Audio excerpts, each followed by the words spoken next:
సోదరులారా, గత 3.5 గంటల నుండి మా అక్క చెల్లెళ్ళు అన్నాదమ్ముళ్ళు ఇంత ఓపికతో ప్రియతమ నాయకుడు మన గౌరవ ముఖ్యమంత్రి రేవంత్ రెడ్డి గారు వారి గురించి నిరీక్షణ చేసి మీరు వెయిట్ చేసేందుకు మీ అందరికీ ముందుగా చేతులు జోడించి హృదయపూర్వకంగా ధన్యవాదాలు తెలియజేస్తా ఉన్నాను. సోదరులారా, నిన్ననే ఒక మీటింగ్ జరిగింది. ఇక్కడ కేటీఆర్ గారు ఏం మాట్లాడారు? ఇక్కడికి వచ్చి మా చిచ్చా అన్నాడు. చిచ్చకి ఏమి ఇచ్చిండ్రా ఇన్ని రోజుల నుంచి? చిచ్చ ఉద్యమంలో పనిచేస్తే చిచ్చ మంత్రి వీకి డిప్యూటీ స్పీకర్ ఇచ్చిండు. ఇచ్చిండా లేదా చెప్పండి. మరి చిచ్చ కష్టపెడితే చిచ్చ ఇప్పుడు చిచ్చ యాదకొచ్చిండు. మళ్ళీ మన ఏమంటాడు దానం నాగేందర్ కాంగ్రెస్ నేను నా పుట్టినింటికి పోయినారా, నీ ఇంటికి రాలేదు. అదే విధంగా ఏం చెప్తాడు? ఇక్కడ ఉన్న మాట్లాడు ఒక డమ్మీ పెట్టి రాబోయే రోజుల్లో బీజేపీని గెలిపించడానికి కుట్రపూరితమైన మాటలతోని బీజేపీతో లోపాయకంగా ఒప్పందాలు పెట్టుకొని ఈరోజు చెప్తా ఉన్నాడు. నేను అడుగుతా ఉన్నాను, మరి పెద్దలు రేవంత్ రెడ్డి గారి నాయకత్వంలో మేము అడుగుతా ఉన్నాము, ఇచ్చినటువంటి 6 గ్యారంటీలు ఎట్లయితే ఇస్తా ఉన్నాము, ఇయ్యలేదు అబద్ధాలు చెప్పిండని చెప్తా ఉన్నారు. అబద్ధాల కోరి రాష్ట్రంలో ఎవరు ఉన్నారంటే కేటీఆర్.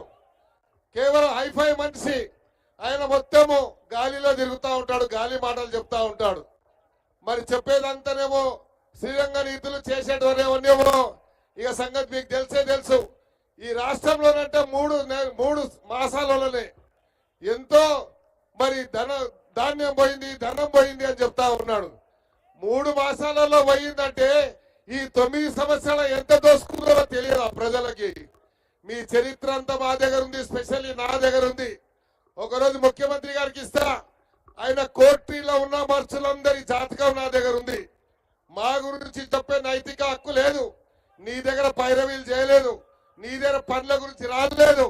ప్రజాస్వామ్యంలో ప్రజాబద్ధంగా ప్రజల మధ్యలో ఉండి ప్రజాసేవ చేయాలి కాబట్టి 6 సార్లు ఎమ్మెల్యే గెలిచాను హైదరాబాద్ సిటీలో. నువ్వు 10,000 కోట్లు ఈ సిరిసిల్లాలో ఖర్చు పెడితే నీకు ఎన్ని వేలు ఎట్లు వచ్చినాయి? 34,000 వచ్చినాయి. నేను కేవలం 20 కోట్ల రూపాయలు నా నియోజకవర్గంలో ఖర్చు పెడితే 24,000 ఓట్లు మెజార్టీతో నేను గెలిచాను. నువ్వు గొప్పనా, నేను గొప్పనా? కాబట్టి ఈరోజు గుణపాఠం చెప్పాల్సిన అవసరం ఉంది. ఇక కిషన్ రెడ్డి ఒక తిరుపతి లెటర్ అయ్యాడు, ఒక హజ్జుకు పోతామంటే హజ్జుకి లెటర్ అయ్యాడు, ఒక ముస్లింల దగ్గర రానియాడు, ఒక హిందువుల దగ్గర రానియాడు.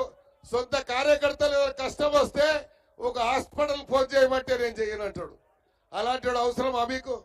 అదే దానం నాగేందర్ అయితే 24 గంటలు ప్రజల మధ్యలో ఉండి మీ కొడుకుగా, మీ తమ్ముడిగా, మీ బిడ్డగా, మీలో ఒకడిగా ఉండి తప్పకుండా సికింద్రాబాద్ పార్లమెంట్ లో రేవంత్ రెడ్డి గారి నాయకత్వంలో కాంగ్రెస్ జెండా ఎగరేస్తాం. వీళ్ళ గుణపాఠం చెప్తాం. ఇప్పుడు తిరుగుతా ఉన్నారు వీధి నా వాడవాడ నా ఊర్లో పట్టుకుని తిరుగుతా ఉన్నారు. మీరు ఎన్ని పట్టుకున్నా మీరు ప్రజలు మిమ్మల్ని నమ్మే పరిస్థితులు లేరు. కేంద్రం నుంచి వచ్చే నాయకులు ఎన్నో అబద్ధాలు చెప్తా ఉన్నారు, నీతులు చెప్తా ఉన్నారు. సార్, మీ దృష్టికి 2-3 ఇష్యూస్ ఇక్కడ ఉన్నటువంటి సమస్యలు ఉన్నాయి సార్. ప్రధానంగా ఇక్కడ డిప్యూటీ మేయర్ గారికి సంబంధించి ఉస్మానియా యూనివర్సిటీలో ఉండేటువంటి వారికి నీటి కొరత ఉంది. నీటి కొరత అంటే వారి కరెంటు కొరత ఉంది. యూనివర్సిటీ వాళ్ళకి అవకాశం ఇస్తలేరు కాబట్టి ఆ సమస్య ఉంది. అది ఒకటి పరిష్కారం చేయాలి. అదేవిధంగా పక్కనే ఉన్నటువంటి